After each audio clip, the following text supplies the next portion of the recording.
तो जैसा कि आपने पिछले एपिसोड में देखा था, इसलिए जाजी पानी में से जाल को निकालने लग जाती हैं। और जाल को निकालने के बाद देखते हैं तो उसमें एक छोटा बच्चा फंसा हुआ होता है और जाजी का घर बहुत पास में ही होता है। इसलिए जाजी उसे अपने हाथों में उठाकर अपने घर ले आता है और न्यान को बेहोशी में ही अपने मॉम डैड दिखने लगते हैं, जिसकी वजह से न्यान जग जाता है। फिर वो अपने दोनों स्टोन को चेक करने लग जाता है और तभी न्यान को खाने की खुशबू आने लगता है। फिर न्यान अपने दोनों मैजिक स्टोन को छुपा लेता है। और अगर आप लोगों ने इसका पहला पार्ट नहीं देखा था, आप लोगों को लिंक डिस्क्रिप्शन जाके देख सकते हो। तो चलो हम वीडियो को कंटिन्यू करते हैं यहाँ से। और तभी वहाँ पर जाजी आ जाते हैं और जाजी को देखकर न्यान कहता है कि आप कौन हैं। फिर जाजी कहते हैं कि मैंने ही तुम्हारी जान बचाई है और न्यान कहता है कि आपका बहुत बहुत धन्यवाद जो कि आपने मेरी जान बचाई है। और तभी जाजी कहते हैं कि इसकी कोई जरूरत नहीं है और जाजी अपना नाम न्यान को बताता है। फिर वो कहते हैं कि तुम मुझे दादाजी भी कहकर बुला सकते हो और न्यान से कहते हैं कि तुम्हारा नाम क्या है। न्यान अपना नाम रोंग न्यान बिन बताता है। और जाजी न्यान से पूछते हैं कि तुम पानी में कैसे गिरे और तुम्हारे मॉम डैड कहाँ पर है। और न्यान सोचता है कि आइस मून एम्पायर में आइस गॉड्स पगोड़ा काफी फेमस जगह है। अगर मैंने इन्हें बताया कि मेरे साथ क्या हुआ है, फिर उसके बाद जाजी आइस गॉड्स को बता देंगे कि मैं यहाँ पर हूँ। और इसलिए न्यान जाजी को झूठ बता देता है, कहता है कि मुझे मेरे नाम के अलावा और कुछ नहीं पता है। जाजी न्यान से कहते हैं कि क्या तुम्हें अपने मॉम डैड के बारे में कुछ याद नहीं है, जिस पर न्यान कुछ नहीं कहता और न्यान अपने मॉम डैड को याद करने लग जाता है। जाजी कहता है कि कोई बात नहीं, जब भी तुम्हें याद आए तो तुम मुझे बता सकते हो। और जाजी कहते हैं कि तुम आकर सूप पी लो, इससे तुम्हें काफी ज्यादा राहत मिलेगी। और जाजी न्यान से कहते हैं कि जब तक तुम चाहो यहाँ पर रह सकते हो। और ये कहकर जाजी यहाँ से चले जाते हैं और न्यान सोते सोते अपने मॉम डैड को याद कर रहा होता है। और हमें 1 महीने बाद का सीन दिखाया जाता है, जहाँ पर न्यान जंगल में लकड़ी काट रहा होता है, पर लेकिन वो अभी भी आइस गॉड्स पगोड़ा से अपनी मॉम डैड का बदला लेना चाहता था। और न्यान गुस्से में जोर जोर से पेड़ को काट रहा होता है, जिसकी वजह से उसका औजार पेड़ में फंस जाता है। और न्यान अपने औजार को निकालने की कोशिश करता है तो अपने औजार के साथ नीचे जाकर गिरता है और नीचे गिरने की वजह से न्यान बहुत ज़्यादा गुस्सा हो जाता है। आइस एंड फायर मैजिक का यूज करके पेड़ को काटने लग जाता है। तभी न्यान अपने पास आइस मैजिक को देखकर हैरान हो जाता है, क्योंकि इससे पहले न्यान को पता नहीं था कि वो आइस मैजिक का भी यूज कर सकता है। तभी वो अपने जेब से आइस स्टोन को निकालता है बाहर और समझ जाता है कि पावर आइस स्टोन की मदद से यूज कर पा रहा है। और न्यान अपने आप से कहता है कि अब मैं आइस और फायर दोनों का इस्तेमाल कर सकता हूँ। और तभी न्यान को एहसास होता है कि उसके अलावा भी वहाँ पर कोई और भी है। और जब न्यान पीछे पलट कर देखता है तो उसके पीछे एक लड़की भाग रही होती है। और न्यान सोचता है कि यहाँ पर कोई साधारण लोग कैसे आ सकते हैं, और यह सोचकर वह लड़की का पीछा करने लग जाता है। न्यान उस लड़की से पूछता है कि तुम कौन हो और तुम इस जंगल में क्या कर रही हो। और दरअसल इस लड़की का नाम फिंगनू होता है, लेकिन वो लड़की कुछ नहीं कहती है।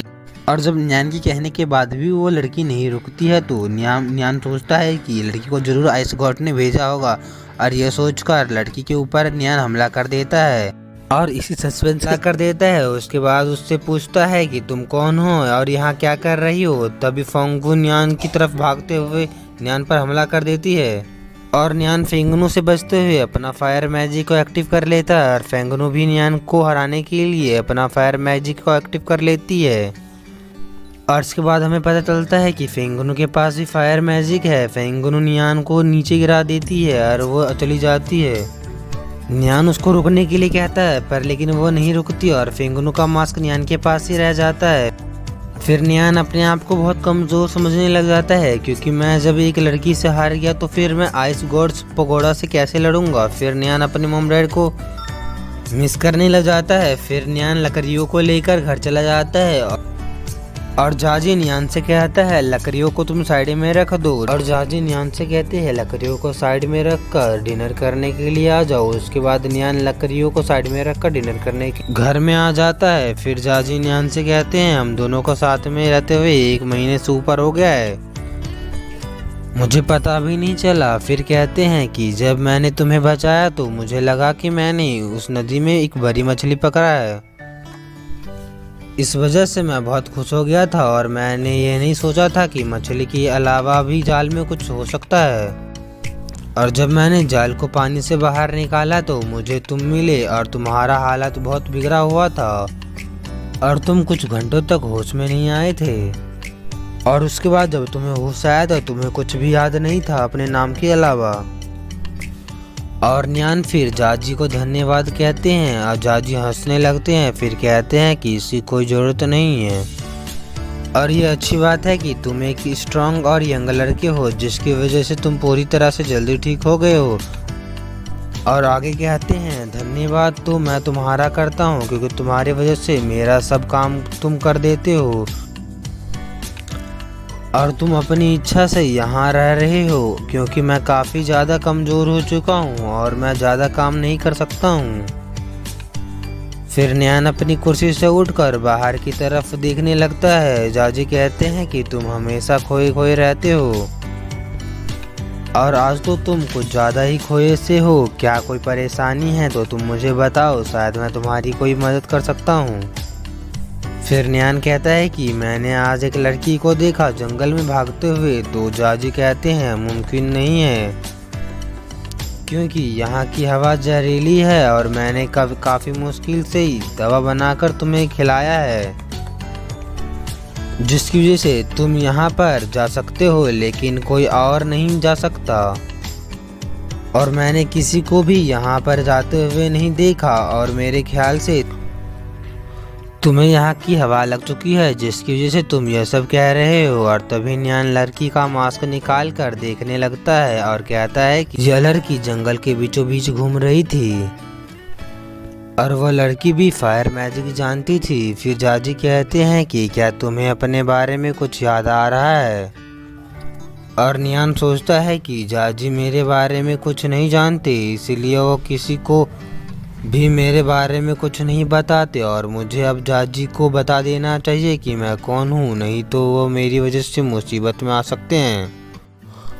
और न्यान उसके बाद जाजी को कहते हैं कि मेरी याददाश्त नहीं गई थी, मैंने आपसे झूठ कहा था कि मेरी याददाश्त गई है। जाजी कहते हैं कि क्या तुम्हें मुझ पर अभी भी भरोसा नहीं है।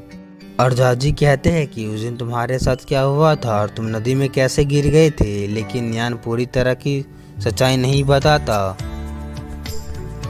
और कहता है कि मेरे माँ बाप ने मुझे बचाने के चक्कर में अपना जान दे दिया और गलती से मैं पानी में गिर गया। और जाजी कहते हैं कि इतनी कम उम्र में तुम्हारे साथ इतना बड़ा हादसा हो गया और कहते हैं कि तुम इसलिए इतने परेशान रहते हो। फिर न्यान से कहते हैं जाजी कि मैं जाकर तुम्हारे लिए और मैं आज स्पेशल डिश बनाऊंगा और वो भी गॉड ऑफ टू सन के ब्लेड से, जो कि मैंने काफ़ी दिनों से उपयोग नहीं किया है।